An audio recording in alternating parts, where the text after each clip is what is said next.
The Odyssey wasn't quite the flagship of the human fleet, but calling it barely functional wouldn't be far off the mark. It hurtled through space with the grace of a drunk stumbling out of a dive bar, aiming for a comet whose name was as forgettable as a politician's promise. Inside, the mood was as cheerful as a funeral in a rainstorm. How much longer till we crash into this floating ice cube? Commander Leora Thane's voice crackled over the intercom, laced with enough sarcasm to make a seasoned cynic blush. Just 3 more hours, Commander, replied Jax Altair, the ship's resident scientist and part-time pessimist. He was hunched over a console that looked like it had been designed by someone with a grudge against user-friendliness. Plenty of time for a nap, if you fancy dreaming about our impending doom. Leora rolled her eyes, which was about as productive as anything else she could do at that moment. Just what I needed. Remind me again why we signed up for this gig. Was the promise of death-defying discoveries too tempting, or did the allure of isolation finally get to us? Jax chuckled, his laugh as dry as the recycled air they were breathing. Could be worse. We could be stuck on Earth, listening to politicians prattle on about unity while we all know they'd sell their grandmothers for a vote. True, Leora conceded, glancing at the blinking lights on her panel, each one a reminder of the ship's questionable reliability. At least out here, we can't hear them. Their target, the comet, was rumored to house a ritual site older than most civilizations, tucked away beneath layers of ice and mystery. Why anyone would want to perform rituals on a chunk of frozen rock was beyond Leora's comprehension. But then again, people had strange hobbies. What's the story with this place anyway? Leora asked, more to break the monotony than out of genuine curiosity. I mean, if it's just ice and rocks, why the hell are we risking our necks? Jax pulled up a holographic display, the comet slowly rotating in a 3-dimensional projection. Legend says it's got some sort of ancient site, maybe an alien civilization's equivalent of Stonehenge, or perhaps just a fancy rest stop. Who knows? Great, Leora muttered. We're risking everything to study alien graffiti. The hours ticked by with the speed of a lazy sloth, the crew busying themselves with the kind of tasks that were almost as futile as they were necessary. Calibration checks, system diagnostics, all the glamorous grunt work that kept the Odyssey from becoming a drifting tomb. As the comet loomed closer, Leora couldn't shake the feeling of foreboding creeping up her spine like a persistent spider. The air inside the Odyssey was static with anticipation, or maybe that was just the static from the malfunctioning intercom. All right, folks, Leora announced, her voice cutting through the hum of the ship. Time to suit up and put on our brave faces. Or at least try to look like we're not completely terrified. Jax snorted. I left my brave face back on Earth. I've got my mildly concerned and my outright panicked, though. I'll take what I can get, Leora replied, strapping on her helmet with the practiced ease of someone who'd done this dance one too many times. The comet's surface was a patchwork of jagged ice and rock, the kind of terrain that laughed in the face of safety regulations. As the Odyssey touched down with a shudder that rattled everyone's bones, Leora had a fleeting thought. This was probably how ants felt when someone kicked their nest. Lovely spot, Jax commented, stepping onto the comet with all the enthusiasm of a man walking to the gallows.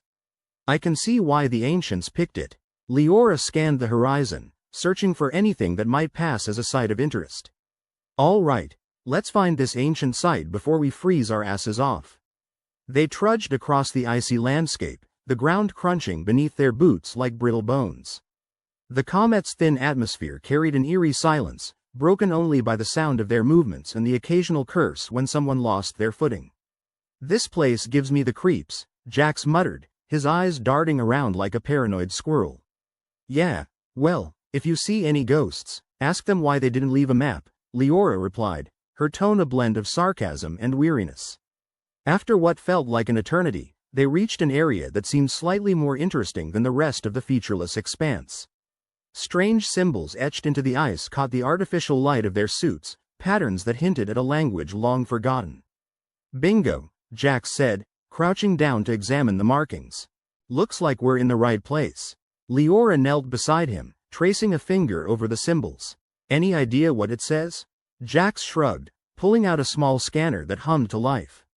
Not a clue. Could be a warning, a welcome, or the comet's menu of the day. Comforting, Leora said dryly. Let's hope it's not the cosmic equivalent of keep out.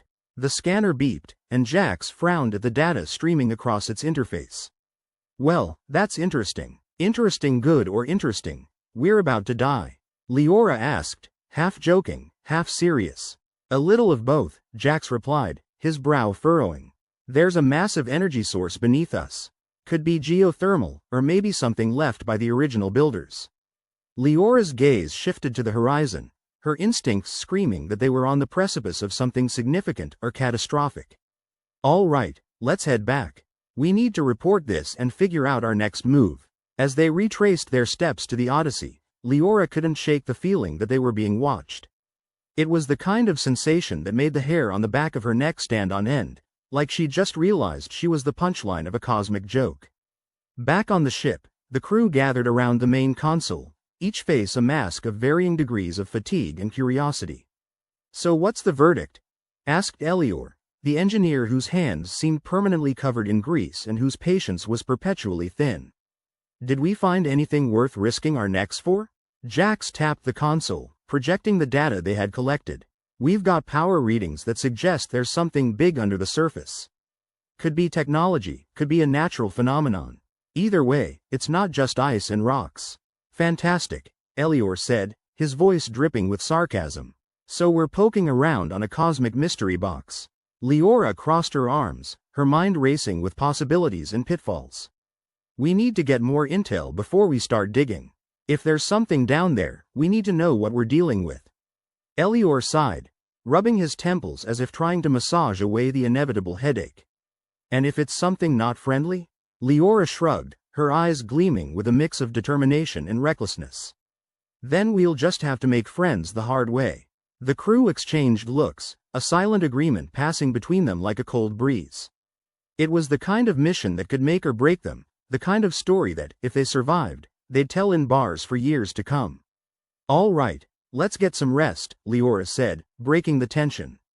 We'll tackle this in the morning. With any luck, we'll still be alive to regret it. They dispersed, each person retreating to their quarters, the ship's hum a lullaby that did little to soothe frayed nerves. Leora lay in her bunk, staring at the ceiling, her mind a whirlwind of thoughts and fears. She could feel the weight of the comet pressing down on her, the secrets buried beneath its surface whispering promises of danger and discovery. But amid the uncertainty, one thing was clear. Whatever lay ahead, they'd face it together, with grit, sarcasm, and the stubborn resilience that defined them. And if the universe had a problem with that, well, it could take it up with the human race. Leora closed her eyes, a smirk playing at her lips. Here's to hoping the morning brings more answers than questions, she murmured to the darkness, letting sleep take her, with the comet's mysteries looming just beyond her dreams. The Odyssey's mess hall had all the charm of a tin can in a hurricane. The tables were bolted to the floor, chairs just as immovable, and the food, that was another battle entirely. The crew shuffled in like a bunch of ghosts, each one carrying the weight of their newest cosmic headache. Commander Leora Thane leaned back in her chair, a mug of what passed for coffee steaming in front of her. So, anyone else feel like we just stepped into an interstellar horror film? She asked, her voice carrying that signature blend of sarcasm and fatigue. Jax Altair, chewing on a protein bar that probably could have doubled as a building material, shrugged. If we are, I'd like to know who cast us as the idiots who die in the first act. Let's just hope there's no alien monster waiting to pick us off one by one, quipped Elior, the grease-stained engineer who seemed to be perpetually annoyed by the universe's existence. Please, Leora said with a smirk, if there is an alien monster, it might just choke on you, Elior. The crew chuckled, the sort of collective laughter that came more from a place of shared misery than actual humor. They needed it. Needed any semblance of normalcy before the comet's secrets sucked them further down the rabbit hole. Just as Leora was about to take a sip from her cup of misery, an alarm blared throughout the ship. The lights flickered, casting the mess hall into a brief nightmare of shadows. What now? Elior groaned, rising from his chair with the enthusiasm of a person heading to a root canal. Jax's face was illuminated by the eerie glow of his handheld scanner. Guys? I'm picking up some strange signals. Strange like, we're all about to die, strange or strange like, we accidentally tuned into an alien soap opera, strange. Leora asked, setting her coffee down with a sigh. Strange as in there's a fleet of ships out there that weren't there before, Jax replied, his voice dropping to a serious, almost reverent tone, a rarity for him. The crew scrambled to the main control room, the Odyssey's corridors echoing with the sound of hurried footsteps. It was the kind of organized chaos that came with the territory of being perpetually on the verge of disaster. As they piled into the control room, the main console screen lit up with a view of space that could only be described as ominous. A fleet of sleek, obsidian ships hovered just outside the comet's shadow, their silhouette outlined against the backdrop of distant stars. Zorathians, Leora spat the word like a curse. What the hell are they doing here? Maybe they want the same thing we do, Jax suggested, staring at the ships with the kind of fascination that bordered on unhealthy. Or maybe they just heard we make great company. If they wanted company, they should have brought snacks, Elior grumbled, fingers flying over the console to engage the Odyssey's minimal defensive systems. They weren't exactly state-of-the-art, more like the kind you'd find at a bargain bin on discount day. The Zorathians were an infamous race of extraterrestrial conquerors, known for their love of territorial disputes and their complete disregard for parking regulations. The last thing anyone needed was them staking a claim on the comet. Open a channel, Leora ordered, trying to sound more confident than she felt. Confidence had a way of making people believe you had a plan, even if you didn't. The screen flickered and a Zorathian commander appeared, all scales and sharp angles, like someone had decided to cross a crocodile with a set of steak knives. Its voice was a guttural growl that clawed its way into their ears. Humans, this is Zorathian territory. Withdraw or be destroyed. Charming, Leora muttered under her breath before addressing the screen. This is Commander Leora Thane of the Odyssey. We're on a scientific mission and mean no harm. But we can't just pack up and leave. The Zorathian's eyes narrowed, a sliver of annoyance visible even across light years. You have one cycle to vacate. Failure to comply will result in obliteration. Friendly bunch, Elior commented dryly as the transmission cut off. Jax ran a hand through his hair, which somehow managed to look more frazzled than usual.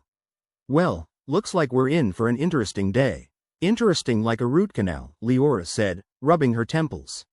All right, people, we need to figure out how to not get obliterated. Suggestions? Short of waving a white flag, we're not exactly swimming in options, Elior said, his voice carrying the weight of grim humor. Jax, ever the pessimist with a side of realist, chimed in. We could try to reason with them. Or at least stall until we figure out what they want with this frozen rock. The crew exchanged glances, each of them acutely aware of the razor's edge they were dancing on. They had faced danger before, but never quite with a noose tightening as swiftly as this. Let's start by figuring out what they want with the comet, Leora decided. If we know what they're after, maybe we can bargain or at least buy ourselves some time. And so began their desperate scramble to untangle the web of mystery that was the comet's potential allure to the Zorathians. Days turned into an exhausting blur of research and speculation, the crew running on nothing but adrenaline and the fear of impending doom.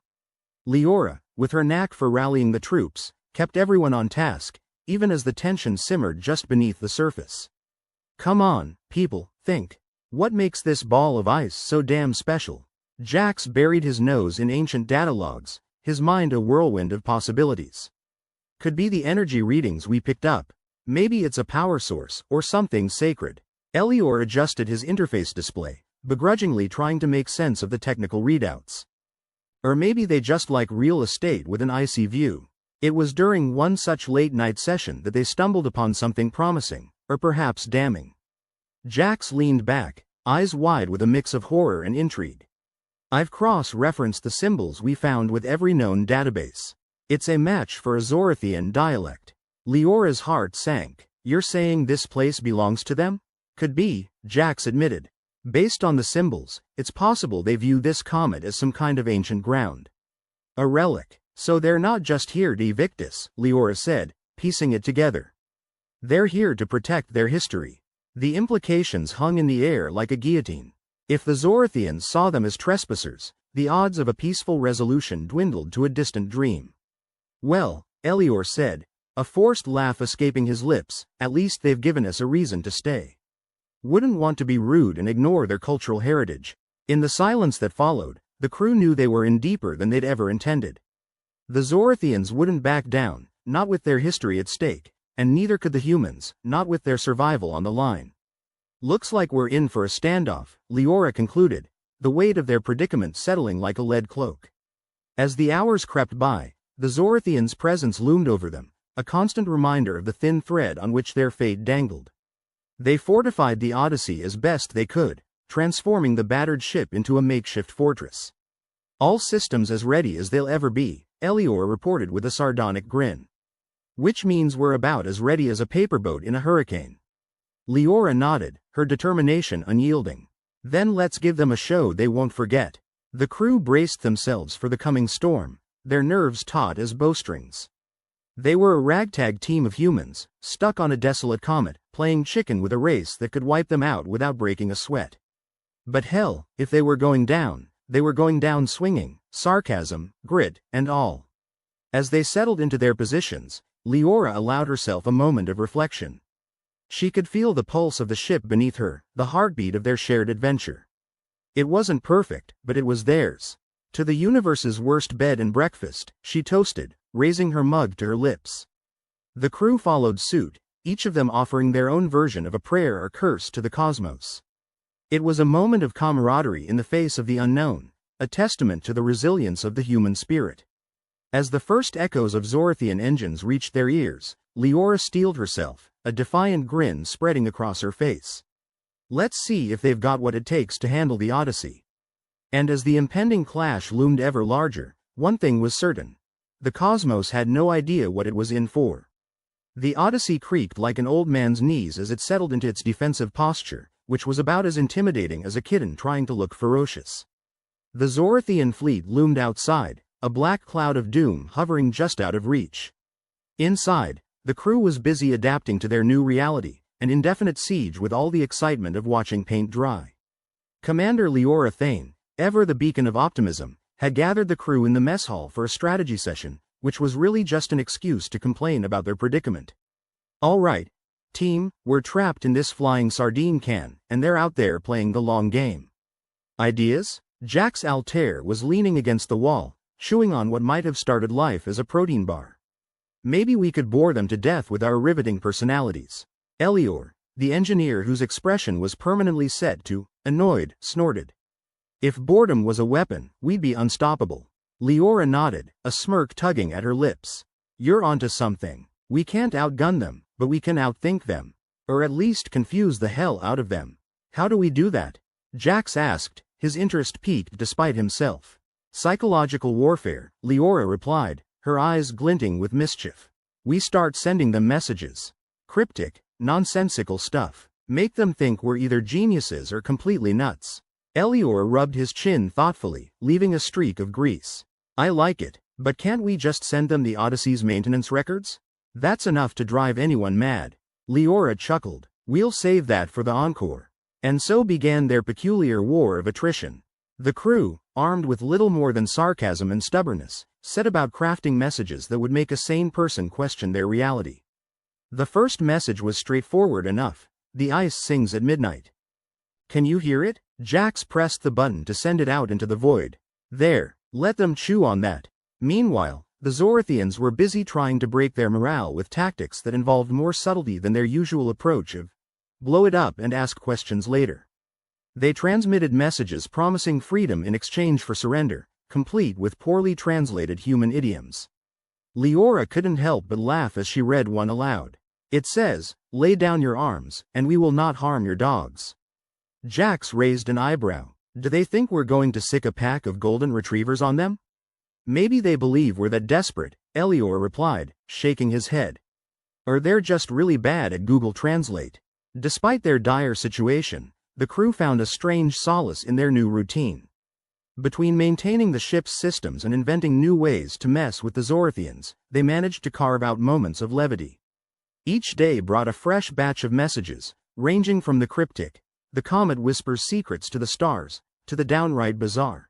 Beware the spaghetti monster of Quadrant 9. The Zorathians, for their part, responded with increasing frustration. Their transmissions grew more aggressive, each one laced with barely contained impatience. Leora imagined them in their command center, tearing their scales out one by one.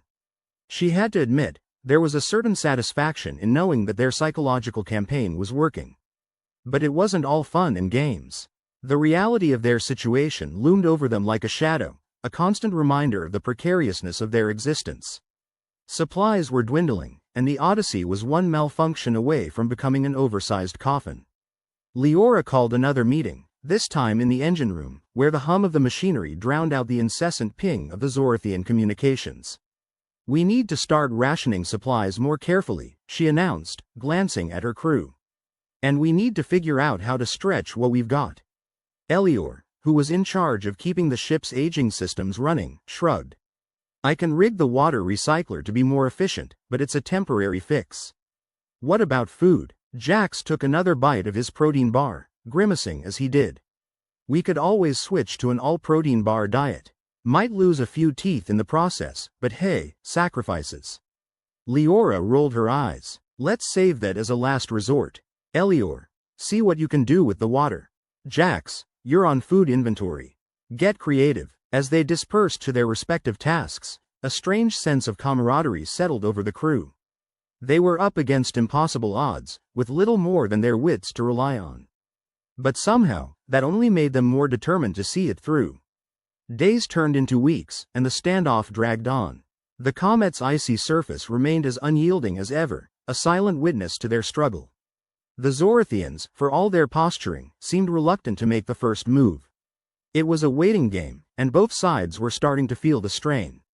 It was during one of these interminable stretches of boredom that Jax had an idea. "What if we play them some music?" he suggested, leaning back in his chair. "Something to really get under their skin." "And what exactly do you think Zorathians listen to in their downtime?" Elior asked, not bothering to hide his skepticism. Jax grinned. "That's the beauty of it. We don't have to know. We'll just blast them with a medley of the most annoying human music we can find. See how long they can last before their heads explode." Leora mulled it over, a slow smile spreading across her face. "It's worth a shot, and if nothing else, it'll be cathartic." The plan was simple. Rig the ship's communication systems to broadcast a continuous loop of human music, everything from classical to pop to the most obnoxious children's songs they could dig up. The first notes of "Baby Shark" echoed through the ship, and even Elior couldn't help but laugh at the absurdity of it all. As they sent the playlist out into the void, Leora couldn't help but wonder what the Zorathians were thinking. Were they confused, annoyed, or perhaps, just maybe, a little bit entertained?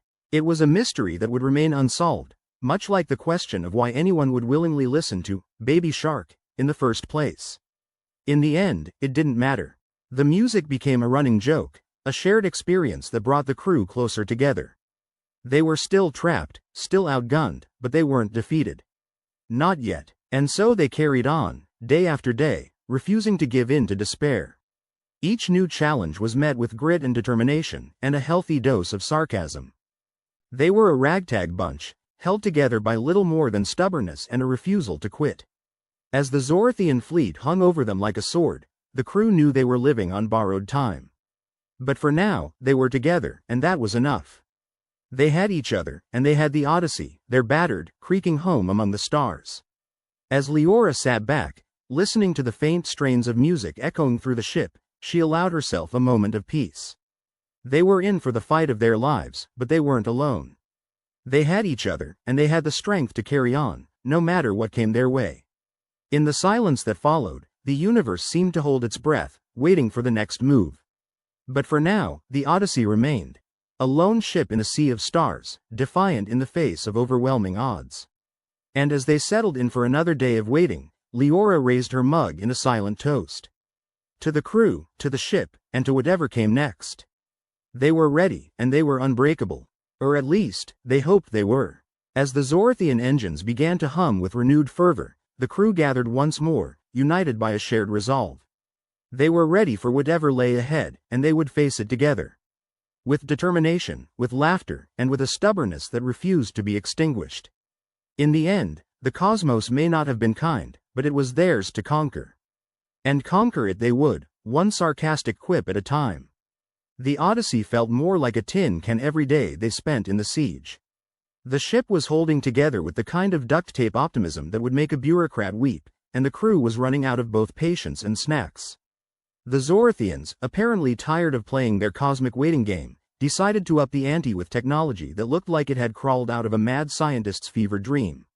The first sign of trouble came not with a bang, but with a really irritating whine, a high-pitched sound that made your teeth vibrate and your patience evaporate. Elior was the first to notice, pausing in his endless battle with the Odyssey's plumbing system to look up with a scowl. "What's that? Sounds like someone strangling a bagpipe." Jax was already on his feet, brandishing his handheld scanner like it was Excalibur. "I dunno, but if it's a signal, it's the most obnoxious one I've ever heard. Maybe the Zorathians have discovered dubstep." Leora, ever the optimist, tried to see the silver lining. "If they're resorting to noise warfare, we must really be under their skin.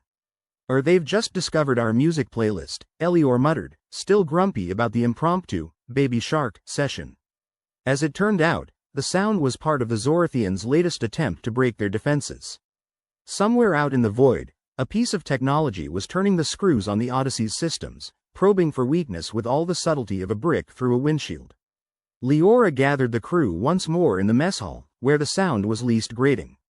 "Okay, team, they're trying a new approach. Suggestions?" Jax leaned back, arms crossed. "We could just blast him with more music. Maybe polka this time." Elior snorted. "If that doesn't work, nothing will." But Leora shook her head. "No, we need something more.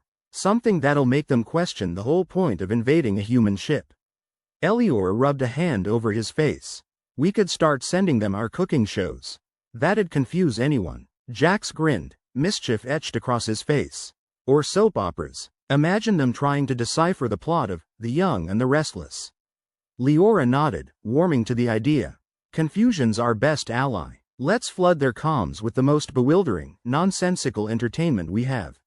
They'll spend all their time trying to figure it out, and none trying to blow us up." As soon as the plan was set, Jax was busy downloading a cache of humanity's most perplexing television. Everything from cooking with dubious ingredient combinations to melodramatic shows where no one ever seemed to work for a living. Meanwhile, Elior worked his magic, or rather, his grumpy engineering wizardry, on the ship's transmitters to ensure the signals reached the Zorathians in pristine, mind-boggling quality. The first broadcast featured a cooking show where the chef seemed intent on combining fish with chocolate in ways that would make any sensible person's stomach turn. They chuckled at the thought of the Zorathians trying to apply their logic to such madness. "Imagine their faces," Jax mused. "Expecting war tactics and getting whatever the hell this is." Elior smirked, a rare expression on his constantly irritated face. "If they figure out a way to weaponize that, we're screwed." The plan seemed effective. The whine stopped, replaced by the familiar and comforting sounds of confusion.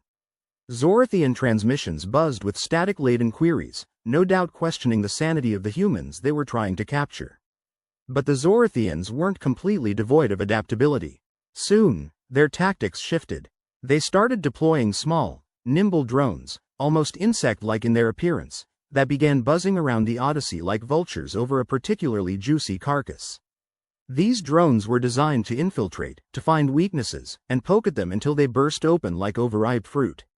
Elior was in a foul mood when he discovered one of these drones had attempted to patch itself into the Odyssey's water systems. "Bloody pests," he grumbled, brandishing a wrench threateningly. Jax, ever the one for gallows humor, watched the scene unfold. "Maybe they just want a drink. Can you blame them with how long they've been out there?" Leora, somehow managing to keep her cool, called for another strategy session. "All right, they've sent out their little mechanical spies. How do we handle them?" Jax thought for a moment, then snapped his fingers. "We turn the tables. Let's reprogram one of them and send it back. Give them a taste of their own medicine." Elior nodded, already reaching for his toolkit. "I'll need one intact. Think you can catch one without smashing it to bits?" "Challenge accepted," Jax replied with a grin. It took some doing. Jax had to perform a sort of space-age bug hunt, chasing one of the drones through the narrow corridors of the ship, his scanner pinging like a demented metal detector. But eventually, he cornered one in the cargo bay, where it buzzed angrily like a wasp as he carefully pinned it with a magnetic clamp. Elior set to work, muttering curses under his breath as he dismantled the thing. "Right, let's see what makes you tick." While Elior worked his engineering magic, Jax and Leora prepared the message. Something cryptic. Something that would send the Zorathians spiraling into another round of existential doubt. They settled on a nursery rhyme, one that had just enough of a creepy tone to it when recited in the monotone of a drone. When Elior finally finished reprogramming the drone, they sent it back out, watching as it zipped away to return to its fleet. They could only imagine the confusion it would sow, its mechanical voice reciting a nursery rhyme with all the cheer of a funeral dirge. Think they'll get it? Jax asked, raising an eyebrow. Leora chuckled. Get it? Probably not, but it's going to make them wonder just what the hell they're dealing with. The crew shared a rare moment of triumph, knowing that they were still in a precarious position, but feeling a little more in control of their destiny. They had turned the Zorathians' own tech against them, a small but significant victory in the grand scheme of their cosmic standoff. The Zorathians, now thoroughly flummoxed, seemed to hesitate, giving the crew a precious reprieve. But they also knew it wouldn't last. The enemy was clever, determined, and not likely to be deterred by a few confused moments. Still, the Odyssey's crew would use every advantage they could get. As they sat in the mess hall later, sharing what passed for a meal, Leora raised her mug in a toast. To the most stubborn crew in the galaxy. Jax grinned. And to the Zorathians, may they never figure us out. Elior, despite himself, cracked a smile. And to us, for not losing our minds. Yet, they clinked mugs, a small gesture of solidarity in the face of uncertainty. The Zorathians might have had the upper hand when it came to firepower and technology, but the humans had the one thing that no advanced tech could replicate. A knack for improvisation and a stubborn refusal to give up. As the Odyssey continued its journey through the void, with the Zorathian fleet still lurking ominously in the background, the crew prepared for whatever came next. There was no telling what the future held, but they'd face it with the same mix of sarcasm, ingenuity, and sheer bloody-mindedness that had seen them through so far. In the silence that followed, the universe once again seemed to hold its breath, waiting for the next move. But for now, the Odyssey remained. A lone ship in a sea of stars, defiant against the tide. And as long as they were together, they would keep fighting, one clever trick at a time. Eventually, the Zorathians would make their move, and when they did, the crew of the Odyssey would be ready. Ready to counter with whatever crazy scheme they could concoct, ready to face the odds stacked against them, and most importantly, ready to laugh in the face of danger. Because in the end, what was life without a little insanity? And so, the standoff continued. A battle of wits and wills, with the fate of the Odyssey hanging in the balance. But as long as they had each other, the crew of the Odyssey knew they'd find a way through, no matter what the universe threw at them next. The Odyssey creaked like an old man's knees, reminding everyone aboard that they were running on borrowed time and even more borrowed luck. Supplies were lower than a snake's belly, and the Zorathians were still outside, a persistent itch that no amount of scratching would relieve. It was in this delightful setting that internal tensions began to bubble over like a pot left too long on the stove. In the mess hall, more of a glorified broom closet with delusions of grandeur, Elior was busy doing what he did best, grumbling. Whoever designed this ship clearly hated their parents, he griped, poking at the unidentifiable slop on his tray. And probably themselves, too. Jax leaned back in his chair, balancing it precariously on two legs, a smirk plastered across his face. Look on the bright side, Elior. When the Zorathians finally board us, we can offer them this as a peace treaty. Might make them run back home screaming. Elior snorted, which was about as close to a laugh as anyone got from him these days. More likely, they'd take it as an act of war. I would. Leora entered the mess hall, radiating an energy that was equally at odds with the grim atmosphere. All right, team, we're getting creative today. Creative? Jax quirked an eyebrow. We talking sculpture or interpretive dance? Not sure which one scares the Zorathians more. Neither, Leora replied, taking a seat. We're making a plan. If they want to grind us down, we'll show them what humanity is really made of. Elior rolled his eyes. If it's this slop, we're doomed. Think of it as a psychological advantage, Leora continued, ignoring Elior's sarcasm. They think we're on the brink. Let's use that. Jax leaned forward, curiosity piqued. You're suggesting we leverage our complete lack of resources and sanity? Exactly, Leora nodded. We've been playing defense. Time to flip the script. Elior sighed, pushing his tray away. I'm all ears, Commander. But if it involves more of this culinary nightmare, I'm out. Leora laid out her plan like it was the cure for the common cold. We've got drones, right? And we've got the means to send messages. Why not combine the two and make them think we're about to do something big?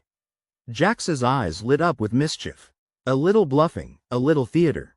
I like it. Elior scratched his chin, dubious yet intrigued. So, what exactly are we telling them? That we've got a failsafe, Leora said, with the confidence of someone selling ice to an Eskimo. A last resort weapon that'll take them and us out if they push too hard. And do we? Elior asked, skeptical. Nope. Leora grinned. But they don't know that. Jax chuckled. Love it. We've got nothing to lose except our dignity, and that ship sailed long ago. Elior sighed, resigned to the madness. All right, Commander, I'll rig the drones to project the message. If nothing else, it'll buy us time. As Elior set off to work his engineering magic, or at least the kind of magic that didn't require actual competence, Jax and Leora brainstormed exactly what kind of threat would get under the Zorathians' scales. How about, Jax suggested, we tell them we've got a device that can make their entire fleet dance the Macarena. Leora laughed. As much as I'd pay to see that, something a bit more plausible might work better. Think old Earth, Cold War era, mutually assured destruction. Right, the classics. Jax nodded. Let's make it sound like we're ready to go down swinging, and we'll take them with us. The two of them spent the next few hours crafting a message that was equal parts ominous and convincing. It was a masterpiece of misdirection, painting a picture of a crew on the edge, yet somehow with a weapon so deadly that even the most advanced Zorathians would hesitate before pushing them further. Meanwhile, Elior was doing his best impression of a miracle worker, rigging the drones to broadcast the message in a loop. It was tedious work, and the ship's systems seemed determined to fight him at every turn. As he worked, Elior muttered under his breath. Whoever designed this interface must have hated engineers. I swear, if I find them, I'll make them eat this wiring. Back in the mess hall, Jax was recounting the story of their bluff to a few of the other crew members, each one adding their own flavor of gallows humor to the mix. So, we tell the Zorathians we've got a weapon that'll knock them into next week, Jax said, gesturing dramatically. And if they're smart, they'll back off. One of the crew, a wiry mechanic named Tev, chimed in. And if they're not? Jax shrugged. Then we're no worse off than we are now. Plus, if we go out in style. Tev chuckled. Gotta appreciate the optimism. Or is it just madness? Bit of both, Jax replied with a wink. As the hours passed, the crew prepared for the next phase of their plan. Leora gathered them once more, her expression a mix of determination and defiance. All right, folks, it's time, she said, looking each of them in the eye. We've got a chance to turn this around. Let's make it count. With the drones primed and ready to deliver their bluff to the Zorathian fleet, the crew gathered around the console. Elior worked his magic, fingers flying over the keys with the speed of a man who had little time left to live. The drones launched, buzzing out into the void like a swarm of angry hornets. As they zipped towards the Zorathian ships, the crew watched in tense silence, waiting to see if their gamble would pay off. Minutes stretched into an eternity, each one dragging by with the weight of 1,000 unanswered questions. Then, finally, the Zorathian fleet began to shift, their ships pulling back slightly, a ripple of uncertainty passing through the dark cloud of their armada. The crew erupted into cheers, the tension in the room lifting like a fog burned away by the sun. For the first time in days, they felt hope, a small, stubborn flame flickering against the darkness. But the victory was short-lived. The Zorathians, though momentarily thrown off balance, were not about to give up. Their ships began to regroup, moving with a new determination that sent a shiver down the spine of everyone on the Odyssey. The reprieve had been brief, and the crew knew that they'd only bought themselves time, not safety. Yet even as the Zorathians closed ranks, the defiant spirit of the Odyssey's crew remained unbroken. Back in the mess hall, the mood was one of camaraderie, each member of the crew taking solace in the knowledge that they weren't alone in this fight. Leora raised her mug once more, a gleam of mischief in her eyes. Here's to pulling off the impossible. Jax grinned, his chair once again balanced dangerously on two legs. And making them sweat while we're at it. Elior, looking more relaxed than he had in days, managed a wry smile. And here's to the next crazy plan. The Zorathians might have had the numerical and technological advantage, but the crew of the Odyssey had a secret weapon of their own.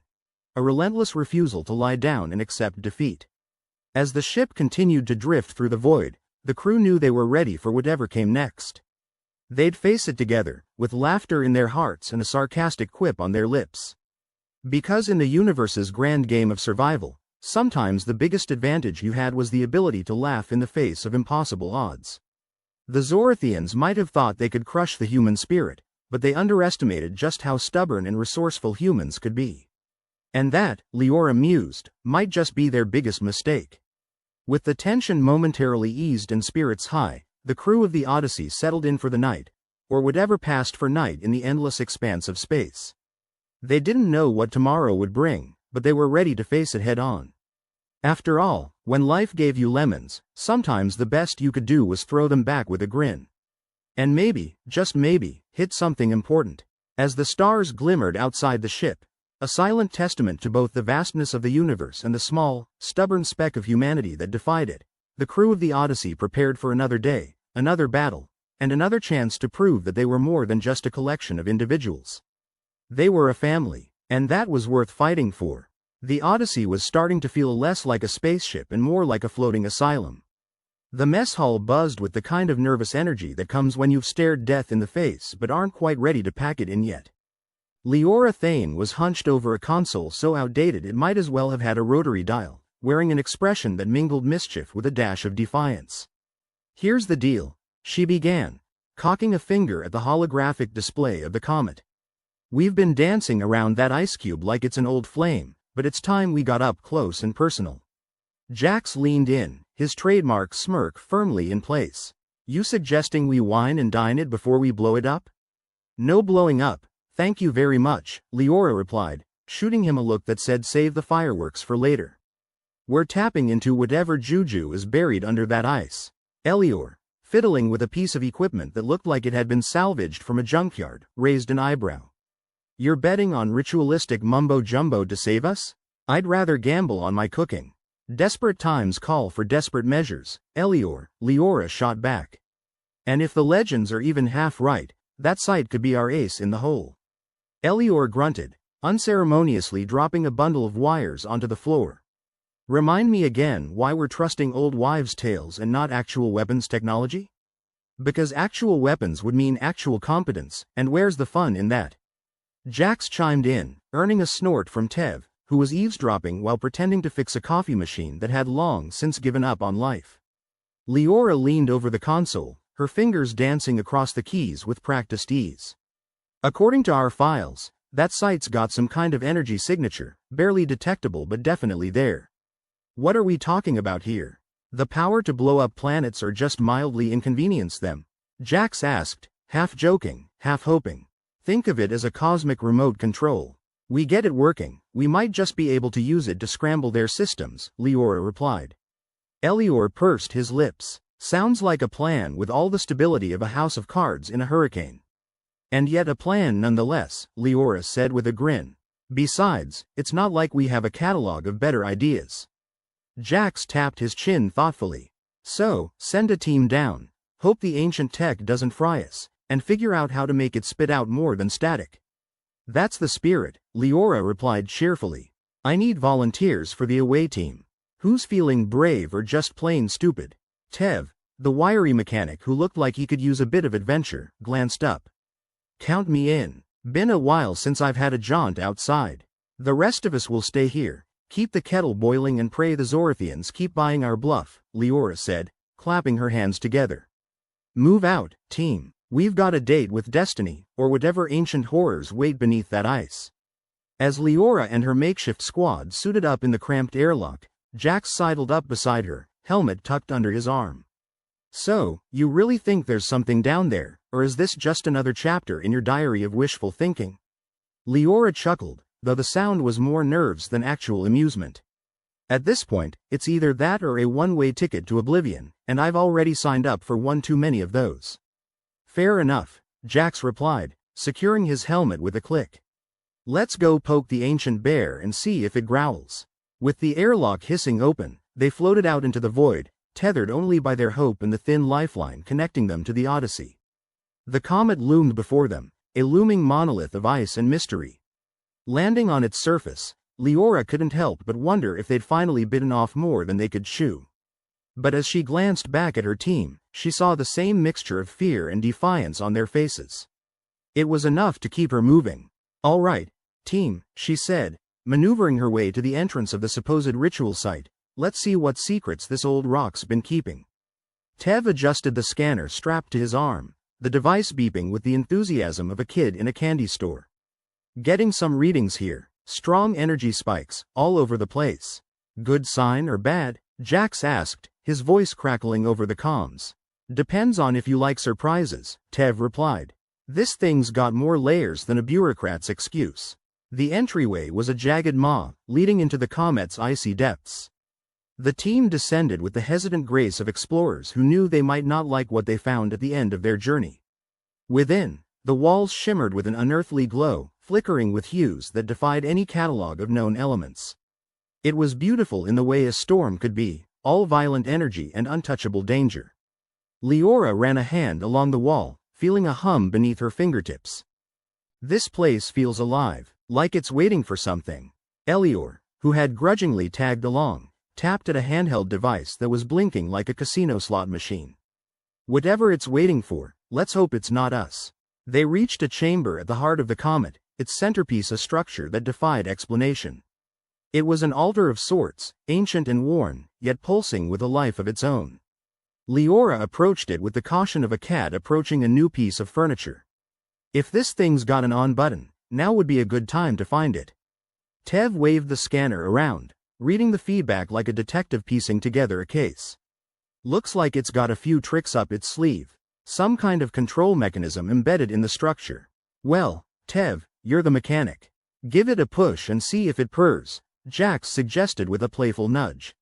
"Sure, and if it blows up, I'll haunt you with ghostly wrenches," Tev replied dryly before toggling a lever that looked suspiciously like it belonged on a medieval torture device. A low rumble echoed through the chamber, the whole place vibrating with a power that felt both ancient and new.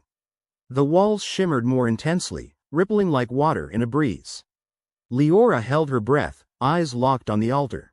"Let's hope this doesn't end with us joining the ghosts of engineers past." And then, as if the universe had decided to cut them a break, the rumbling settled into a steady hum, the air around them buzzing with potential. "Looks like we've got ourselves a live one," Tev murmured, relief and awe mingling in his voice. Back on the Odyssey, Elior's eyes widened as his console lit up with signals from the comet. The readings were off the charts, the kind of wild spikes he'd only seen in nightmares.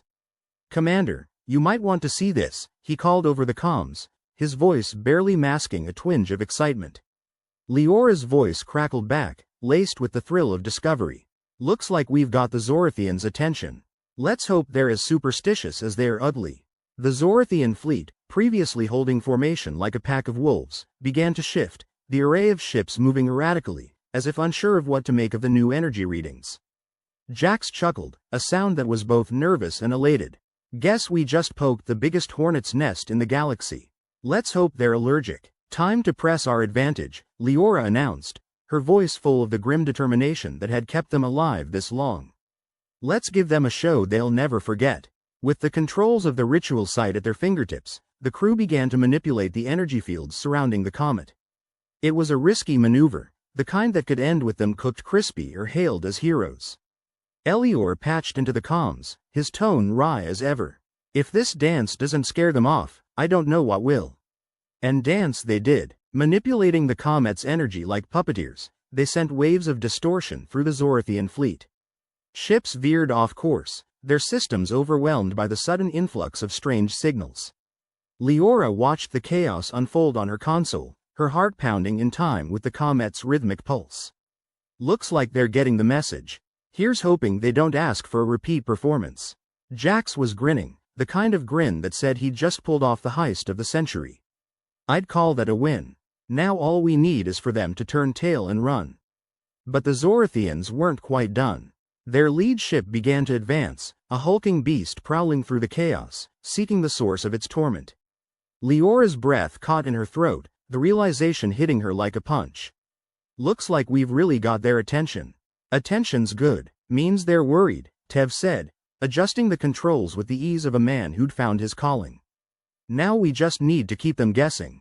The Comet's energy was their lifeline, a tool they barely understood but were determined to wield to their advantage. The crew of the Odyssey was down, but not out, and as the Zorathian ship drew closer, they prepared for whatever came next. Because in this deadly game of cat and mouse, they knew one thing for certain: it wasn't over until the last card was played. The Odyssey's mess hall, or as Elior liked to call it, the Existential Crisis Cafe, was buzzing with a frenetic energy that only a brush with annihilation could inspire. Jax leaned against a bolted-down table, his smirk as permanent as the coffee stains on his jumpsuit. "Well, folks, looks like we've officially graduated from the 'oh shit we're gonna die' club to the 'holy crap we might make it' society," Jax quipped, raising an imaginary glass. Elior, who was fiddling with a handheld scanner that had seen better days, snorted. "We're like cockroaches, stubborn, ugly, and impossible to get rid of." Leora, their fearless leader and eternal optimist, or at least as close to an optimist as you got on this ship of fools, was at the console, eyes glued to the holographic display showing the Zorathian fleet's confused retreat. "It's not over yet," she reminded them, though her mischievous grin suggested she was enjoying the chaos as much as anyone. Tev, who'd finally managed to convince the coffee machine to cough up something vaguely drinkable, joined the makeshift Council of War. "Honestly, I half expected that thing to blow us sky high. Nice to know the old tech still has a sense of humor."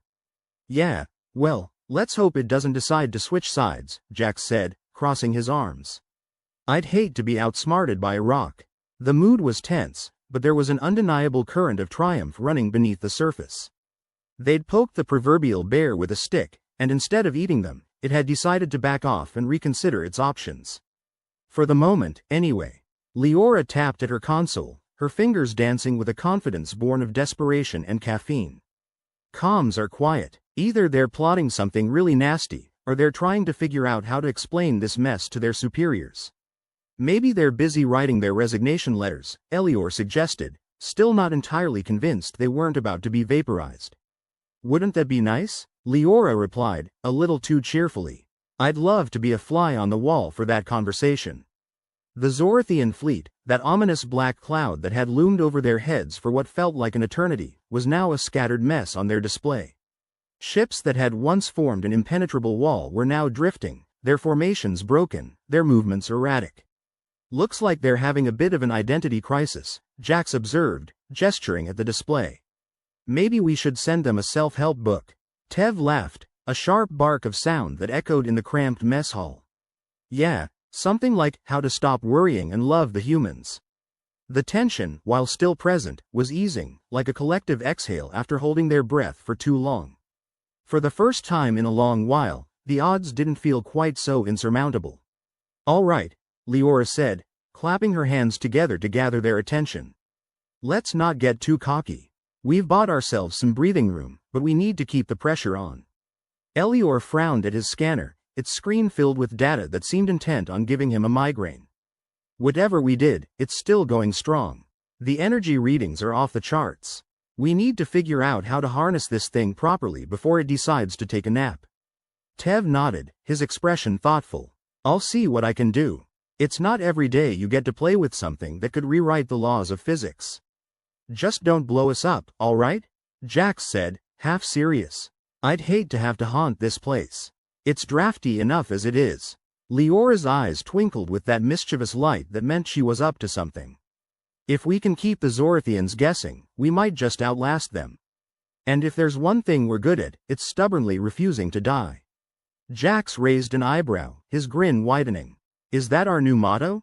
Too stubborn to die." "Works for me," Tev replied with a shrug. "Could be worse. Could be too dumb to live." As the crew continued to bicker, tease, and plan their way through the current mess, they couldn't help but feel a strange sense of camaraderie. They were far from heroes, more like misfits with a penchant for trouble, but somehow, against all odds, they'd managed to keep going. "All right. Back to work," Leora declared, her tone both commanding and affectionate. "We've got a lot to do, and I'd rather not tempt fate by sitting around congratulating ourselves." Elior rolled his eyes but complied, turning back to his console with a resigned sigh. "Let's just hope our luck holds out a little while longer." "Lucky or not, we're not done yet," Jax said, his voice carrying a note of determination that was almost inspiring. Almost. They all knew the score. The Zorathians weren't likely to just give up and go home. They were probably regrouping at this very moment, plotting their next move. But for now, the crew of the Odyssey had the upper hand, and they intended to keep it. But as they settled back into the rhythm of survival, there was an unspoken agreement among them, a shared resolve to keep pushing forward. Because in the end, maybe that's what it meant to be human, stubbornly refusing to give up, even when the universe seemed intent on throwing everything it had at them. And so, with a mixture of determination and defiance, they prepared for whatever came next. Because in a universe full of uncertainties, one thing was clear: this wasn't the end. Not by a long shot. The airlock hissed open once more, and Leora led a group of her crew back onto the comet's surface, a silent prayer that the Zorathians wouldn't notice them creeping around like ants at a picnic.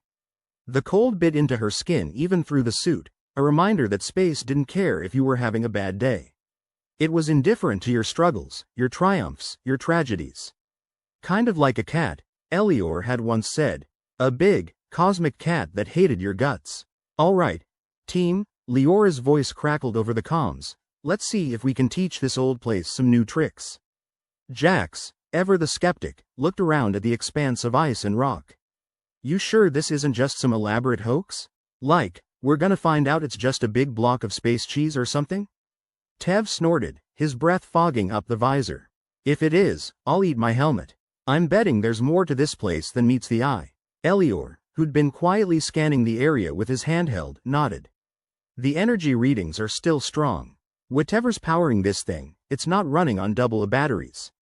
The entrance to the ritual site loomed before them, a gaping maw that promised danger and discovery in equal measure. They descended into the icy depths with a mix of dread and anticipation, each step echoing through the frozen corridors like a heartbeat. Inside, the chamber was just as they'd left it, the altar at its center humming with a power that felt both ancient and alive. It was a strange comfort, knowing that despite everything, some things remained constant. Leora approached the altar with the reverence of one approaching a sleeping dragon, her heart pounding in her chest. All right, let's see if we can make this thing sing. Tev adjusted the controls, his focus unwavering. You know, I never thought I'd be playing Cosmic DJ in my lifetime. Just play us something good, Jax said, leaning against a wall with a nonchalance he didn't quite feel. And by good, I mean, please don't kill us all. The air around them thrummed with potential, the altar's light casting strange shadows that danced along the walls. It was a place of power, of mystery, and if they were lucky, it might just hold the key to their survival. As Tev worked his magic, Elior kept a watchful eye on the readings, his expression one of cautious optimism. We're still in the green. Whatever we did before, it's holding. Leora let out a breath she hadn't realized she'd been holding, a small smile tugging at her lips. Then let's keep it up.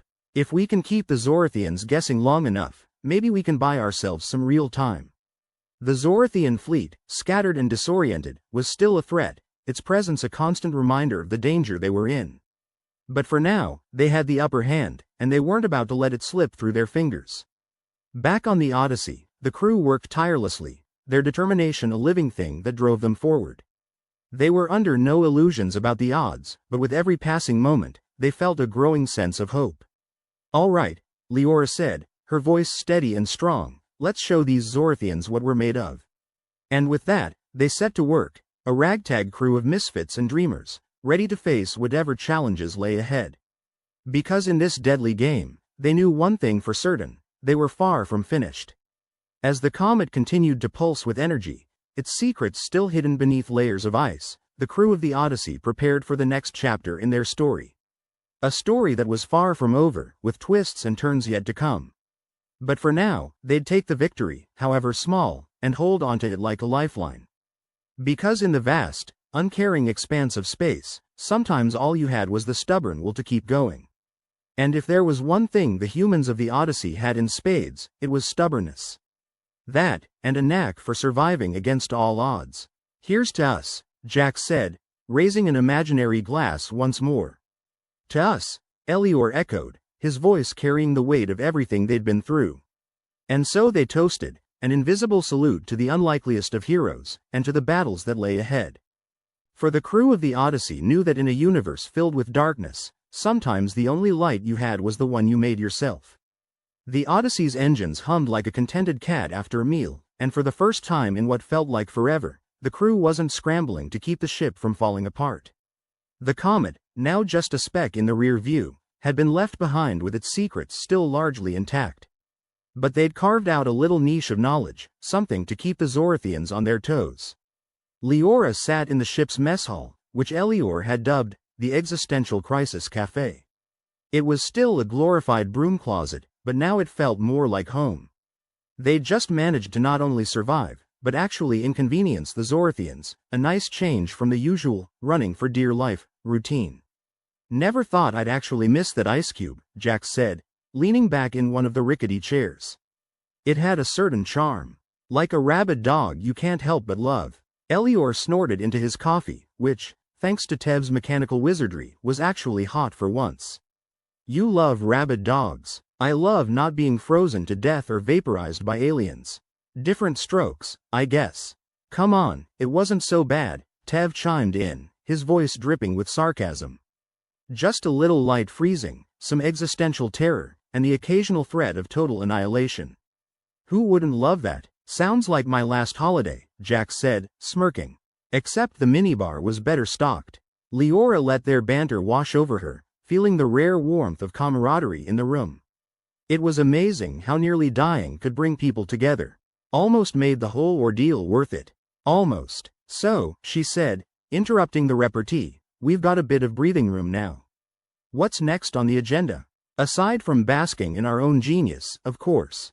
Elior glanced down at his scanner, which had been miraculously revived from its lifelong grudge against him. We need a plan. The Zorathians aren't going to twiddle their thumbs forever. They'll regroup, and when they do, we need to be ready. Jax rolled his eyes, his voice laced with a thick layer of sarcasm. Oh goody, another round of how do we not die today?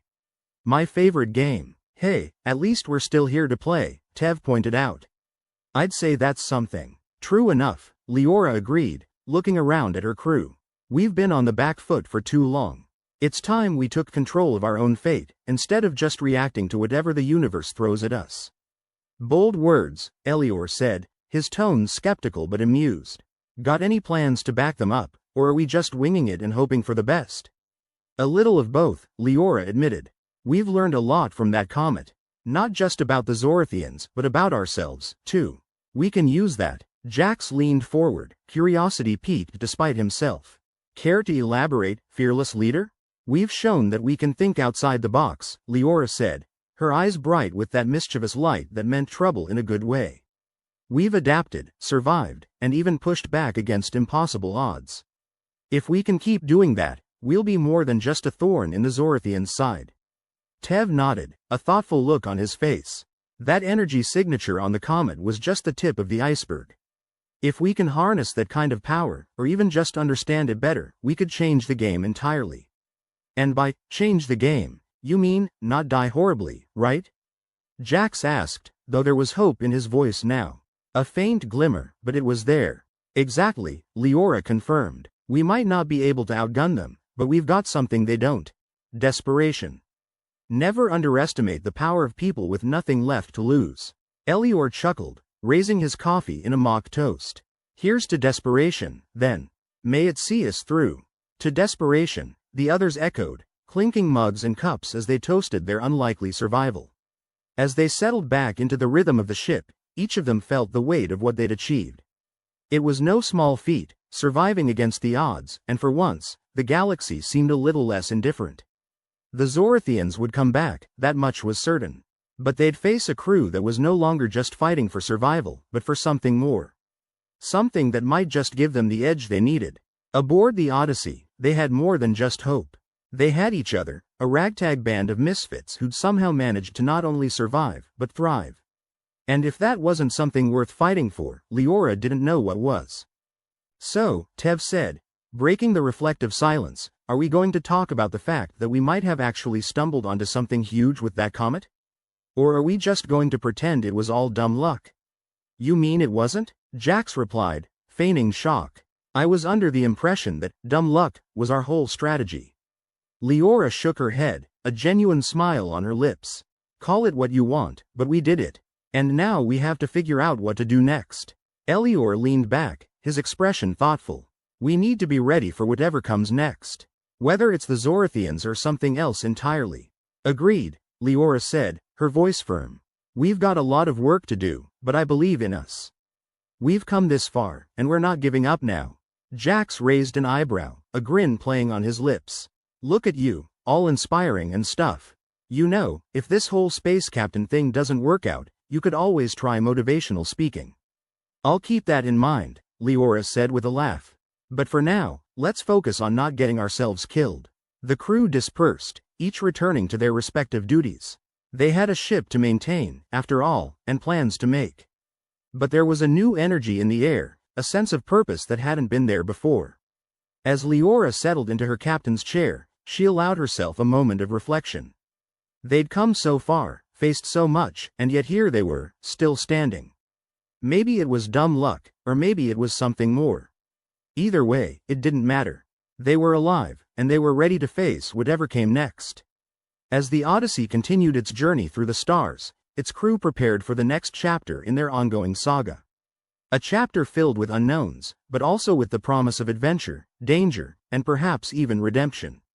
Leora's voice crackled over the ship's comms, a steady presence in the ever-shifting chaos of their lives.